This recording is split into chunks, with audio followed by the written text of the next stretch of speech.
Hola y bienvenidos a un nuevo video. Cette fois-ci, nous allons parler de deux verbes très utilisés en espagnol, mais qui posent beaucoup de problèmes aux francophones. Je parle du verbe llevar et traer.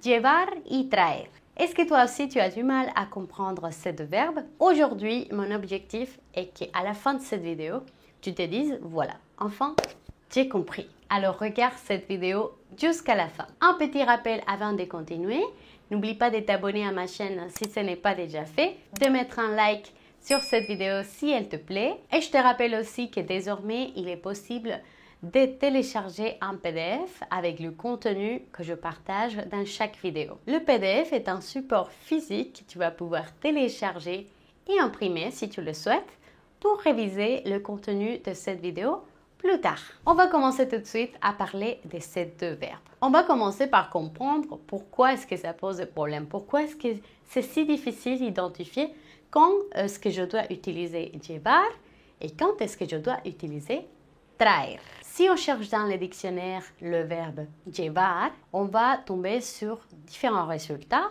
et parmi ces résultats, on peut voir que ce verbe signifie apporter ou amener. Et si on fait la même chose avec le verbe traer, on va voir rapidement que ces deux résultats s'affichent aussi. En conclusion, on peut dire que ces deux verbes ont une signification commune. Si on veut les utiliser pour parler de apporter quelque chose, ça s'applique aussi pour un objet, un animal ou même une personne. Très bien, maintenant, on connaît très bien le problème. Maintenant, quelle est la solution? Je vais t'expliquer ces deux verbes avec un exemple. Imaginons que ma meilleure amie s'appelle Lucia. Lucia. Et que Lucia, un jour, elle m'appelle et elle m'invite à manger chez elle. Donc, Lucia, elle m'appelle et elle me dit « Andrea, te invito a comer a mi casa. Te invito a comer a mi casa. » Je t'invite à manger chez moi. Et comme je suis très contente parce qu'elle m'a invitée chez elle, je vais répondre Muchas gracias, Lucia. Muchas gracias, Lucia. Et donc, par politesse, je vais lui demander si elle veut que j'apporte quelque chose. ¿Qué quieres que lleve? ¿Qué quieres que lleve? Qu'est-ce que tu veux que j'apporte? Dans cette phrase particulière, notre verbe llevar est au subjonctif. Mais je peux changer ma question et dire tout simplement ¿Puedo llevar algo? ¿Puedo llevar algo? Est-ce que je peux apporter quelque chose? Ou alors, je prends tout simplement l'initiative et je dis « Yo llevo el postre ». « Yo llevo el postre ». J'apporte le dessert. Donc voilà, dans les trois exemples que je viens de te donner, j'ai utilisé le verbe « llevar », conjugué de façon différente, mais en tout cas, à chaque fois, c'était toujours le même verbe. Pourquoi? Parce que dans toutes mes phrases, il s'agit d'apporter quelque chose chez Lucia. Donc, c'est chez elle que je vais apporter quelque chose. Et moi, au moment où je parle, je suis chez moi. Mais imaginons que je n'étais pas chez moi, que j'étais dans un parc, en train de me promener. Et à ce moment-là, c'est Lucia qui m'a appelée. Est-ce que je vais utiliser les mêmes phrases? Oui, je vais toujours utiliser le même verbe, le verbe llevar. Pourquoi? Tout simplement parce que dans tous les cas, je ne suis pas chez Lucia. Je suis toujours à un endroit différent. Et je fais toujours référence à apporter quelque chose chez elle. Peu importe où je me trouve, tant que je ne suis pas chez elle, à l'endroit où je veux apporter quelque chose, je vais devoir toujours utiliser le verbe llevar. Maintenant, imaginons que mon amie, mi amiga Lucia, quand elle m'a appelé pour m'inviter chez elle, elle m'a tout de suite posé la question. ¿Podrías traer una botella de vino? ¿Podrías traer una botella de vino? Est-ce que tu peux apporter une bouteille de vin? Donc là, elle est en train d'utiliser le verbe traer. On va imaginer qu'elle dit maintenant, oh, ne t'inquiète pas, n'apporte rien. No te preocupes, no traigas nada. Une fois de plus, elle est en train d'utiliser le verbe traer. Maintenant, on va imaginer qu'elle a accepté ma proposition d'apporter le dessert. Trae el postre. Con eso es suficiente. Trae el postre. Con eso es suficiente. Apporte le dessert.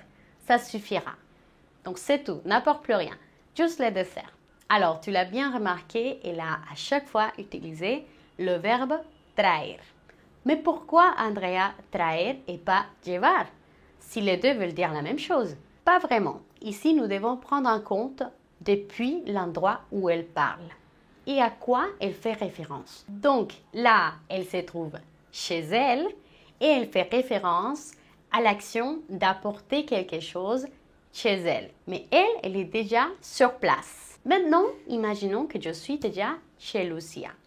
Estoy en casa de Lucia. Je suis arrivée et donc je lui dis: Hola Lucia, traje el postre. Traje el postre. Et là, je n'utilise plus le verbe llevar, j'utilise le verbe traer. Et particulièrement au passé, parce qu'il s'agit d'une action terminée. Pourquoi donc le verbe traer? Parce que maintenant, je suis à l'endroit où on parlait avant d'apporter quelque chose. Je ne suis plus chez moi, maintenant je suis chez Lucia. Quand j'ai utilisé le verbe llevar, je me trouvais chez moi et je parlais d'apporter quelque chose chez elle. Maintenant que je suis chez elle, j'ai déjà effectué l'action d'apporter quelque chose à l'endroit où je suis maintenant. Donc ça change le verbe que j'utilise. Mais ce n'est pas tout. Imaginons qu'on a fait de la viande, on a très bien mangé, mais il restait beaucoup de viande. Donc Lucia, elle me dit: Quedó mucha carne. Il reste de la viande. ¿Quieres llevar un poco para tu casa? ¿Quieres llevar un poco para tu casa? Donc là, elle n'utilise plus le verbe traer. Elle utilise plutôt le verbe llevar. Pourquoi? Parce que cette fois-ci, elle fait référence à apporter quelque chose à un endroit différent de l'endroit où elle se trouve au moment où elle parle. C'est-à-dire un endroit différent de chez elle. Chez moi. Donc, en conclusion, le verbe llevar, on l'utilise quand on parle de conduire une chose, un animal ou une personne d'un lieu à l'autre, mais la personne qui parle se trouve loin de l'endroit de destination. Et le verbe traer, on va l'utiliser pour conduire ou apporter une chose, un animal ou une personne à un endroit depuis lequel on parle. Le secret se trouve à l'endroit où je suis au moment où je parle, ou la personne qui parle. Si je fais référence au même endroit où je me trouve au moment où je parle, alors j'utilise le verbe traer. Si je fais référence à un endroit différent de l'endroit où je suis au moment où je parle, alors c'est le verbe llevar. Regarde bien ces deux derniers exemples et fais bien attention à qui parle et à quel lieu fait référence la personne qui parle. Te llevo un helado? Sí, por favor. Tráeme un helado. ¿Olvidaste tu celular? ¿Te lo llevo al trabajo? Oh, sí, por favor. ¿Puedes traerlo ahora mismo?